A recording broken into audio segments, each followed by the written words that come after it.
आइए बच्चों, आज की इस क्लास में हम Bihar board class 12th Urdu का एक बहुत ही इंपॉर्टेंट चैप्टर जिसका नाम है अमीक हनफी, इसको हम पढ़कर बच्चों समझने वाले हैं। बच्चों ये चैप्टर एग्जाम के पॉइंट ऑफ व्यू से बहुत ही ज़्यादा इंपॉर्टेंट है, तो इसलिए आप इस चैप्टर को बहुत ही ध्यान से समझिएगा। आइए हम शुरू करते हैं। कह रहा है अमीक हनफी का असल नाम अब्दुल अजीज हनफी था। आएगा बच्चों एग्जाम में, अमीक हनफी का असल नाम क्या था? तो अब्दुल अजीज हनफी। 1928 में वो मध्य प्रदेश के जिला इंदौर के म्यू छावनी में पैदा हुए। इनकी पैदाइश कहाँ हुई थी? तो वो 1928 ईस्वी में, इंदौर कहाँ है? मध्य प्रदेश में। तो मध्य प्रदेश के जिला इंदौर के म्यू छावनी में ये पैदा होते हैं। बच्चों छावनी, छावनी का मतलब क्या होता है? बच्चों जिस तरह आपको रहने के लिए घर की आवश्यकता होती है उसी तरह हमारे जो सोल्जर हैं उनको रहने के लिए भी घर की आवश्यकता होती है। तो वो जहाँ रहते हैं उसको हम छावनी बोलते हैं, कैंप बोलते हैं। तो म्यू छावनी में ये पैदा हुए। बच्चों आप ईस्वी, तारीख, डेट याद मत रखिए, ये समय की बर्बादी है, दिमाग खराब होता है बच्चों। हाँ, आप ये याद रखिए कि वो शायर कहाँ पैदा हुआ, क्योंकि ये इंपॉर्टेंट इसलिए है, अगर 2 नंबर सब्जेक्टिव आता है तो आराम से आप उसको भी हल कर लीजिएगा। इसलिए इसको याद रखिएगा, याद होता नहीं, झूठों का दिमाग खराब होता है, इसलिए आप इसको याद मत रखिए, सिर्फ ये याद रखिए कि वो शायर कहाँ पैदा हुआ। तारीख और सियासत के मज़ामीन में उन्होंने एमए किया। बच्चों तारीख का मतलब होता है बच्चों इतिहास, और सियासत का मतलब होता है राजनीति, पॉलिटिकल साइंस, हिस्ट्री और पॉलिटिकल साइंस के मजामीन। बच्चों मजमून की जमा होती है, मजामीन एग्जाम में आता है, मजमून की जमा बनाए तो मजमून की जमा मजामीन। तो मजामीन में इन्होंने एमए किया। 2 सब्जेक्ट है इसलिए यहाँ पर जमा लगा है। मजामीन में उन्होंने एमए किया, एमए मतलब मास्टर इन आर्ट्स, एमए किया। फलसफा का मतलब दर्शन, मौसीकी का मतलब संगीत, और अदब की जमा होती है बच्चों अदबियात, अदब की जमा अदबियात। एग्जाम में आता है बच्चों अदब की जमा अदबियात। तो अदबियात पर भी उनकी एक्स्ट्रा निगाह थी, मतलब ये 2 सब्जेक्ट में मास्टर तो थे ही, इन दोनों सब्जेक्ट में इन्होंने मास्टर किया, इन पर अच्छी खासी इनको पकड़ थी। साथ में इन्होंने दर्शन भी पढ़ा था, ये संगीत के भी अच्छे जानकार थे। और अदबियात बच्चों साहित्य, हिंदी साहित्य होता है ना बच्चों, हिंदी साहित्य, उर्दू साहित्य पर भी इनकी एक्स्ट्रा निगाह थी, अच्छी खासी पकड़ थी। और आपको 2 सब्जेक्ट पढ़ने में हालत खराब हो जा रहा है बच्चों। ऑल इंडिया रेडियो में उन्होंने तवील मुद्दत तक मुलाजमत की। समझिए, ऑल इंडिया रेडियो। बच्चों आज तो हर किसी के घर में स्मार्टफोन है, मोबाइल स्मार्टफोन है, टीवी है, लेकिन पहले स्मार्टफोन टीवी नहीं हुआ करते थे, तो हर घर में रेडियो हुआ करता था। और वो सरकार की एक अंग था, गवर्नमेंट की एक बॉडी थी, मतलब सरकार उसको कंट्रोल करती थी। तो उसके माध्यम से, रेडियो के माध्यम से सरकार संगीत को, फिल्म को और न्यूज को भेजा करती थी। तो उसी में ये काम करते थे। तवील मुद्दत तक इन्होंने काम किया। तवील मतलब बहुत लंबे समय तक। अब मुद्दत का बच्चों 10 साल को हम एक मुद्दत बोलते हैं, 10 साल को एक मुद्दत, मतलब बहुत समय तक उन्होंने ऑल इंडिया रेडियो में काम किया। AIR, ऑल इंडिया रैंक नहीं, ऑल इंडिया रेडियो तक मुलाजमत मतलब नौकरी की, जहां से स्टेशन डायरेक्टर के हैसियत से वो सुबकदोश हुए। बच्चों ऑल इंडिया रेडियो में सबसे हाईएस्ट जो पोस्ट होती है, सबसे सुप्रीम पोस्ट, वो स्टेशन डायरेक्टर की होती है, और ये स्टेशन डायरेक्टर की हैसियत से सुबकदोश हुए, मतलब रिटायर हुए। 1988 में दिल्ली में ही इनका इंतकाल हो गया। 1988 में वो इस जहाँ को छोड़कर चले गए, दिल्ली में इनका इंतकाल हो गया। इनका पहला मजमूए कलाम संगे पिराहन है। बच्चों समझिए, ये संगे पिराहन जो ये अफसाना जो लिखे थे, ये बहुत ही बच्चों अपने ज़माने की मशहूर कहानी थी, बहुत ही मशहूर हुई थी बच्चों। तो आता भी एग्जाम में कि अमीक हनफी का पहला मजमूए कलाम कौन है? तो संगे पिराहन। इसको समझिए, संग का मतलब होता है बच्चों पत्थर, संगे मरमर, आप लोग पढ़े होंगे, संग मरमर, संग मतलब पत्थर। अब पिराहन का मतलब होता है पोशाक, यूनिफॉर्म, ड्रेस। तो एक ऐसा ड्रेस, एक ऐसा यूनिफॉर्म जो पत्थर का बना हो। कहने का मतलब ये है बच्चों कि अमीक हनफी कह रहे हैं कि हम अपनी ज़िंदगी में बहुत से ऐसे लोगों से मिलते हैं जिनको बाहर से देखने पर लगता है कि वो कितने गुस्सा वाले इंसान हैं, अकड़ू खड़ूस टाइप के लगते हैं बच्चों बाहर से देखने पर। आप भी बच्चों अपनी ज़िंदगी में बहुत से ऐसे लोगों से मिले होंगे जो मतलब बाहर से दिखने पर वो थोड़े से चिड़चिड़े लगते हैं, गुस्सा टाइप के दिखते हैं, क्रोधित इंसान वो लगते हैं। लेकिन बच्चों अगर उस इंसान के अंदर आप झाँक कर देखिएगा, थोड़ा सा समय दीजिएगा बच्चों, तो उस इंसान के अंदर बहुत सारा दुख छिपा होता है बच्चों। दुख, तकलीफ और बेबसी का वो मारा होता है। उसके अंदर बहुत सी राज छिपी होती है, और उस राज को छिपाने के लिए, उसको दुनिया से छिपाने के लिए ही, कि मतलब दुनिया को मैं अगर बताऊंगा तो दुनिया मेरी मजाक उड़ाएगी, उसको छिपाने के लिए ही वो अपने चेहरे पर संग पिराहन मतलब एक लिबास लाता है, एक पत्थर का लिबास, एक कठोरपन लाता है, एक खड़ूसपंती लाता है, ताकि लोग पहचाने नहीं कि इसके अंदर क्या राज दबा हुआ है, उसको वो छिपाना चाहता है। तो वही इस कहानी में उन्होंने बताया है। तो इनका पहला मजमूए कलाम संगे पिराहन है, जिस पर तरक्की पसंद तहरीक के वाजे असरात महसूस किए जाते हैं। और बच्चों यह जो अफसाना ये लिखे थे वो लिखे थे तरक्की पसंद तहरीक। बच्चों तरक्की पसंद तहरीक का मतलब होता है प्रगतिशील आंदोलन, तहरीक का मतलब आंदोलन और तरक्की पसंद मतलब प्रगतिशील। आप लोग पढ़े होंगे जागरूकता आंदोलन इतिहास में। बच्चों एक ऐसा आंदोलन जिसमें लोग बहुत ही ज़्यादा तादाद में पढ़ने लिखने लगे बच्चों, और लोग जानकार होने लगे, जागरूक होने लगे। और जब लोग पढ़ेंगे लिखेंगे तो वो जानकार होंगे, उनके अंदर सवाल पूछने की हिम्मत आएगी, वो सवाल पूछेंगे, नए नए खोज करेंगे, नए नए आविष्कार करेंगे। तो उसी को हम बोलते हैं तरक्की पसंद तहरीक। मतलब बहुत ही ज़्यादा संख्या में लोग पढ़ने लगे, लोग जागरूक होने लगे, लोग तरक्की करने लगे, डेवलप करने लगे कि वाजे असरात। ये जो कहानी लिखी गई थी इसी तरक्की पसंद तहरीक में ही लिखी गई थी।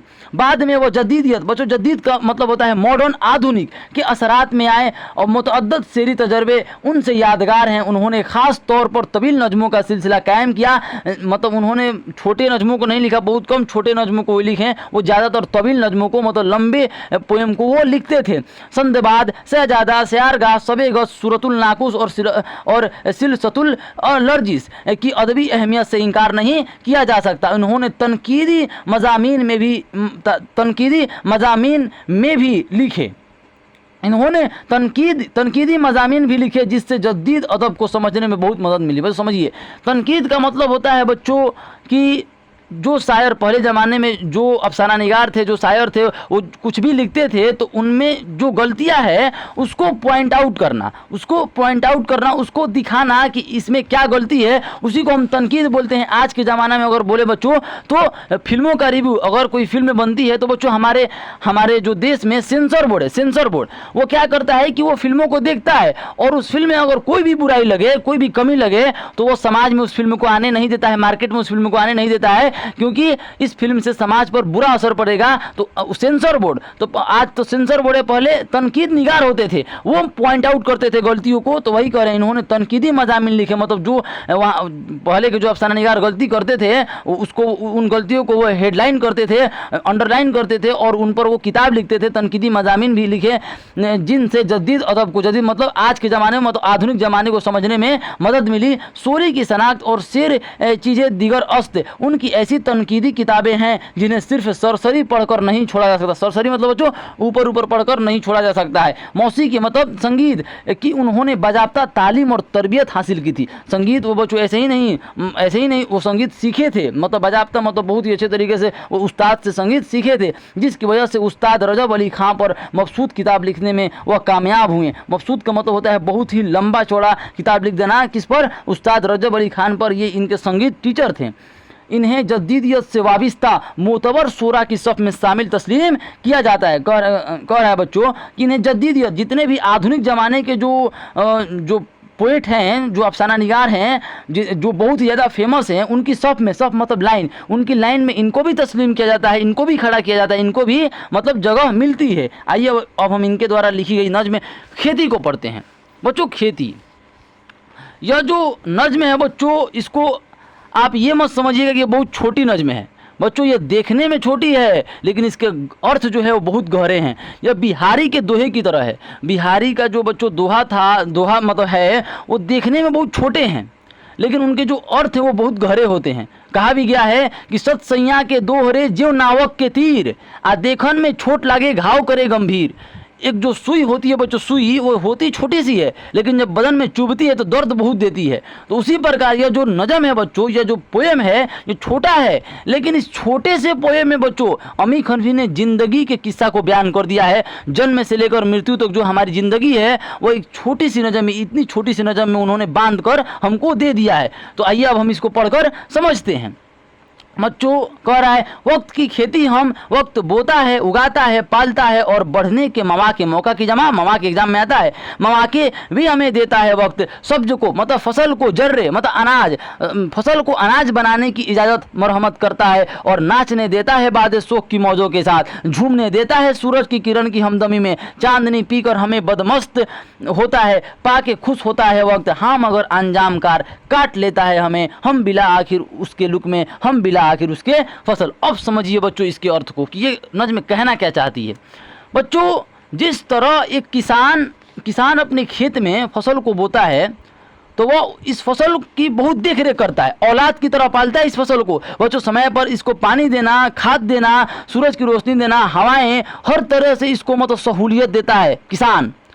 और तब जाके यह फसल बच्चों जवान होती है, पकती है, तो फिर इसको काटता है। तो बच्चों उसी प्रकार कुछ इसी प्रकार हमारी ज़िंदगी भी है। हम भी बच्चों फसल हैं, हम भी फसल हैं, और हमको जो बोया है वो किसान बहुत अजीब है। अब समझिए, हमको जो बोया है बच्चों उस किसान का नाम है समय।